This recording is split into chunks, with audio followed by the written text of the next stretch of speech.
Howdy Moz fans, and welcome to a spooky Halloween edition of Whiteboard Friday. This week I'm wearing some fangs, so if you have a slight trouble understanding me, don't worry, all the text is going to be down there below. I wanted to talk a little about Google Plus and how it's influencing Google's results. These aren't going to work, are they? Oh, I can't take them out. Yeah, they're like in there. All right, we're going to try this again. Howdy Moz fans, and welcome to a spooky Halloween edition of Whiteboard Friday. I'm wearing some fangs this week, as you can see, so if you have some trouble understanding me, don't worry, all the text is right down there. Trevor will be transcribing special this week. I wanted to talk a little about using Google Plus to appear in Google's top results. It's really interesting what we've been observing over the last few weeks and months of Google Plus's development. So check this out. If I do a search for data science and I'm logged into my Google Plus account, which is Ranfish, right? Ranfish@gmail, I see under data science how Moz's data science team works, which is pretty weird actually. I think that's very strange because this was just posted. It was posted on our dev blog, which isn't on our main site, right? It's a subdomain. It doesn't rank very well. If you search and I'm not logged in, you won't find it in the first 100 results at all. It's showing up here because it's been shared by an account that I follow, right? It'll say, Moz shared this. And that's the guy. That's happening because of the Google Plus integration. You might say, okay, that's moderately interesting. I can search for very broad things too, like industry survey, and get, yes, the S&P industry surveys for the Americas, right? Standard & Poor's. But then I get take the 2013 Moz industry survey.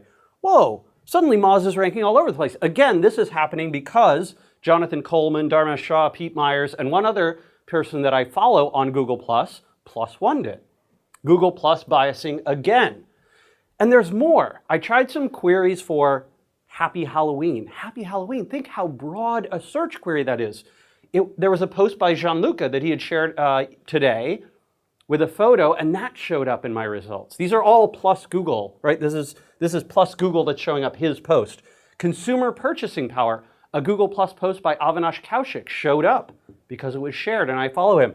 Patrick Stewart, I mean, it's a celebrity query. It gets millions of searches a month, and, well, probably hundreds of thousands because Star Trek TNG hasn't been on for a while, but in our hearts, it's always been on.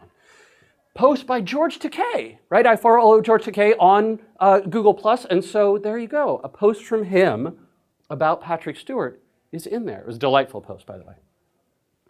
What this means for marketers, particularly SEOs who are using search and social and content together in their marketing, is the audience on Google Plus is becoming more and more valuable to us, right? Essentially, these are search-savvy, tech-savvy folks who are potentially reachable and reachable without the classic kinds of ranking signals. I don't have to do 1/10 of the work that I had to do to rank for these types of queries before. All I have to do is get you to follow me on Google+. And even if these people aren't using Google Plus as a social network, even if they're not visiting plus.google.com and doing sharing types of things and following people and +1ing, it doesn't matter.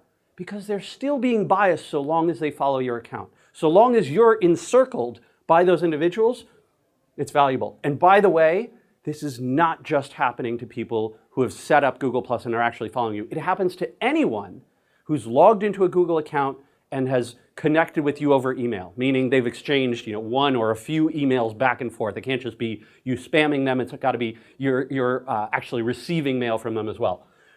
Gmail is another way to get this same sort of bias. And you can see it in there if you're logged into your Gmail account and you can see, hey, I'm not following this person on Google+. Oh, we've exchanged emails, so they're showing me these results higher that they +1. Oh my God.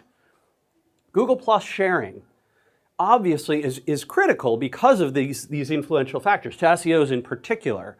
But be very careful because think about this.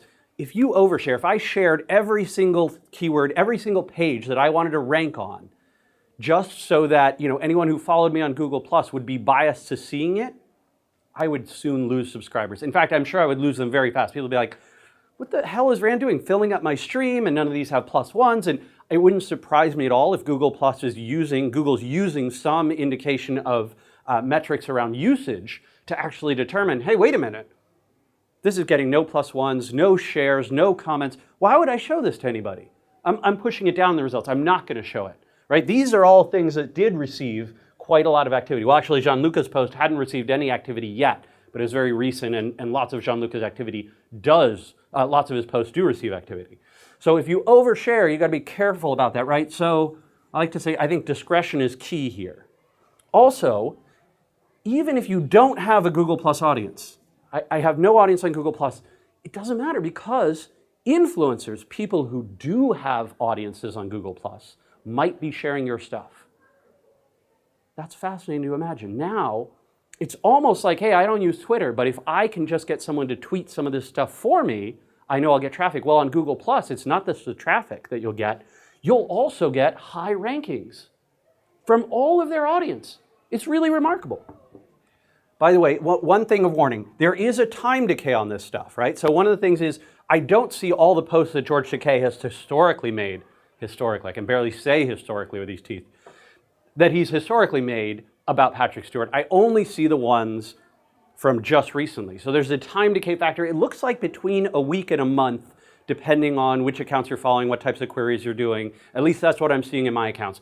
Your mileage may vary, but being aware of that time decay means that if there's a topic that's very valuable, you know you have a potential social audience to reach that's either following you on Google Plus or connected with you through email, that might mean that publishing on a regularly scheduled basis, right? I might say, hey, if ranking for consumer purchasing power is really important to me, maybe I want to put up a blog post every month or two about consumer purchasing power. And what's crazy is you don't need exact keyword matching, right? The post about Patrick Stewart here did not have exact keyword matching. So this is a very broad algorithm that's currently biasing to show these Google Plus results. This is an incredibly powerful tool for search marketers and social marketers. I think it's something that is going to get a lot more attention in the year to come. And with that, everyone, happy Halloween! Bye.